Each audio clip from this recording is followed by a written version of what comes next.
Hitting your first $100,000 won't change your life the way you think it will. It won't suddenly make you rich. It won't instantly upgrade your lifestyle. Most people imagine six figures as a finish line, a moment where everything feels different overnight. But the real shift isn't in your bank account. It's in your head. The day you cross $100,000, nothing dramatic happens on the outside. You wake up the same person. You drink the same coffee. You open the same laptop. But internally, something clicks. The fear that you can't do it disappears. The doubt that maybe money is for other people fades. And that quiet shift changes everything that comes after. For most people, the first $100,000 feels impossible, too far away, too slow, too uncertain. Whether it comes from trading, business, investing, or a mix of all three, it represents proof. Proof that discipline can turn into capital. Proof that patience actually compounds. Proof that you're capable of building something real instead of chasing something fast. And once you see that number with your own eyes, money stops feeling abstract. It becomes something you understand, something you control. The real question isn't how fast you can reach it. The real question is this: what actually changes once you cross that line? Part 2. Why most people never reach $100,000. Before we talk about what changes after $100,000, we need to understand why most people never reach it in the first place. Not because they lack intelligence, not because opportunity doesn't exist, and not because the number itself is unrealistic. The real barrier isn't the money. It's the behavior required to build it. Six figures is less about skill and more about stability. And most people never develop it. Reason 1. Impatience with slow growth. People want acceleration before they've built a foundation. They want the breakout year before they've survived the flat months. In trading, they switch strategies the moment progress slows. In business, they pivot every time results stall. The minute momentum feels uncomfortable, they assume something is broken. So they reset, they restart, they chase the next approach. But $100,000 rarely comes from a dramatic leap. It comes from staying in the game long enough for small advantages to compound. Impatience interrupts that compounding before it has time to work. Reason 2. Inconsistent execution. Building capital is not about intensity. It's about repetition. You don't need one extraordinary month. You need dozens of ordinary disciplined ones. In trading, that means following risk rules when you're bored, not just when you're confident. In business, it means continuing to execute when results feel average. Most people operate in emotional cycles. They push hard when motivated and pull back when discouraged. But money grows in patterns, not bursts. Without consistent execution, every few months feels like starting over. And restarting repeatedly makes six figures feel further away than it actually is. Reason 3. Lifestyle. Inflation before foundation. The moment income increases slightly, spending often increases with it. Better car, higher expenses, more visible upgrades. Instead of allowing capital to build quietly, people extract it to signal progress. That new pressure then demands faster growth. Faster growth encourages bigger risks. Bigger risks create volatility, and volatility destroys foundations. Reaching $100,000 requires restraint. It requires allowing capital to accumulate without constantly rewarding yourself for early success. The people who rush the visible rewards often sacrifice the invisible stability that would have sustained them. Reason 4. Misunderstanding. Compounding. Most people understand compounding in theory. Very few respect it in practice. Small gains feel insignificant at the beginning. A steady monthly return doesn't look impressive. A modest reinvestment doesn't feel life-changing. So they underestimate it. They chase bigger returns instead of consistent ones. But compounding rewards patience, not excitement.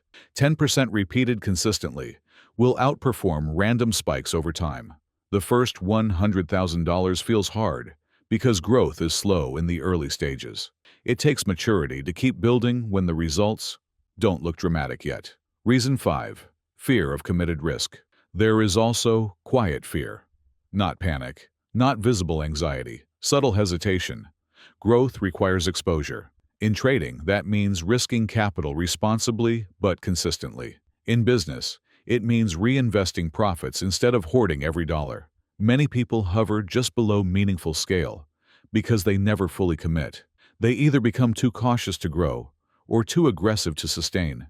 They oscillate between hesitation and impulse. Controlled risk is what builds capital. Emotional risk is what destroys it. Most never learn the difference. All of these reasons share something important. They are behavioral patterns, not technical limitations. The person who eventually reaches $100,000 doesn't stumble upon a secret system.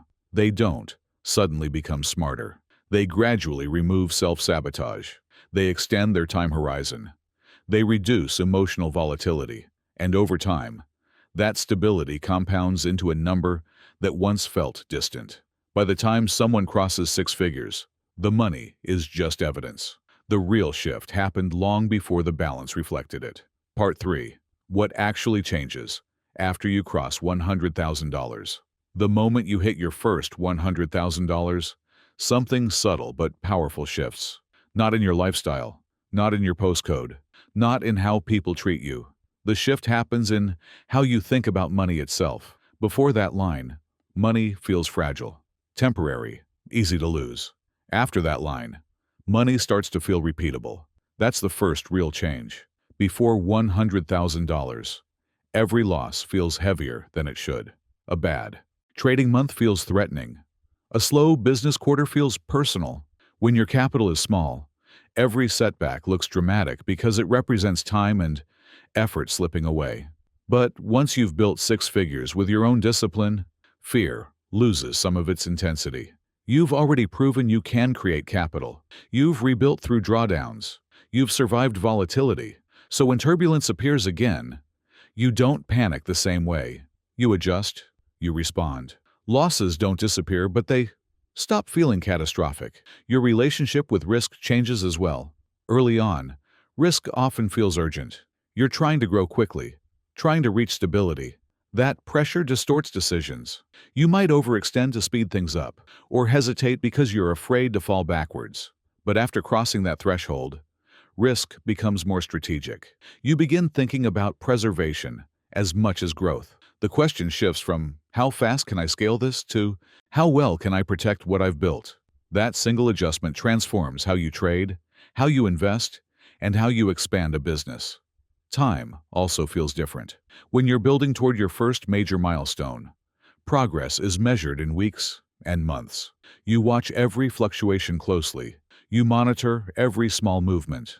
But once you've reached six figures, your perspective stretches. You start thinking in years. You understand that steady growth compounds far more powerfully than dramatic spikes. The urgency softens. Patience strengthens. You no longer need immediate validation because you've already experienced what disciplined consistency can produce. There's also a quieter shift that most people don't talk about. The need to prove yourself fades. Before $100,000, there's often something to demonstrate to friends, to family, to yourself. You want visible progress. You want confirmation that your effort is working.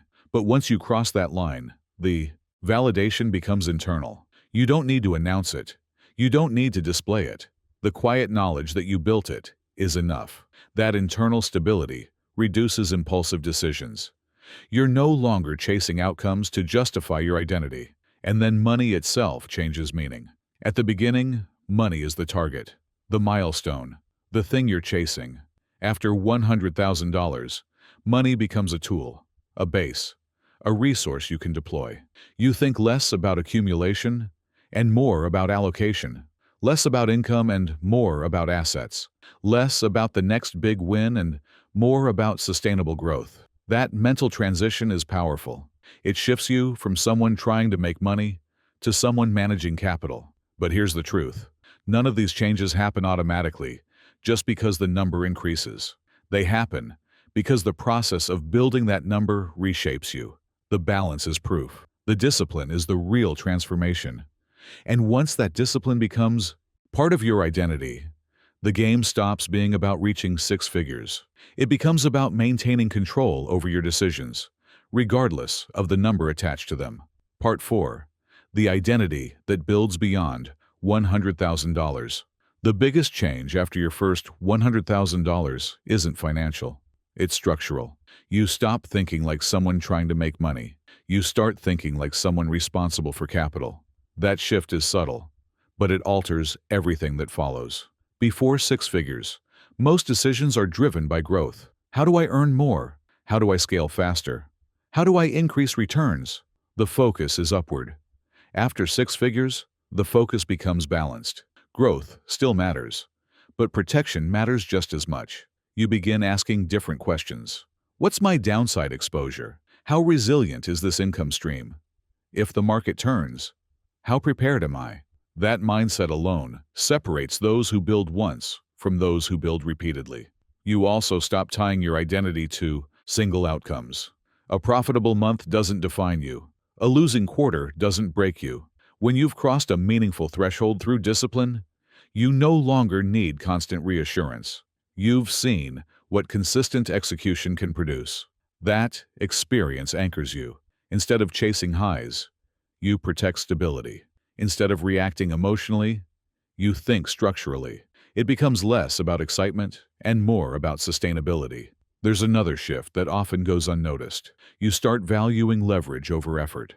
In trading, that means refining systems instead of increasing screen time. In business, it means building processes instead of working longer hours. You begin to understand that effort alone doesn't scale. Structure does. Systems do. Capital does. The first $100,000 teaches you that time and discipline can convert into money. The next phase teaches you that money, deployed wisely, can convert into freedom. And perhaps the most important change is this. You realize $100,000 isn't the destination. It's proof. Proof that you can delay gratification. Proof that you can stay consistent when progress is slow. Proof that you can manage risk without self-sabotage. That proof removes doubt at a fundamental level. You're no longer asking if you're capable. You've already answered that question.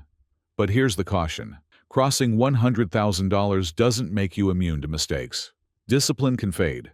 Lifestyle pressure can creep back in. Overconfidence can quietly replace caution.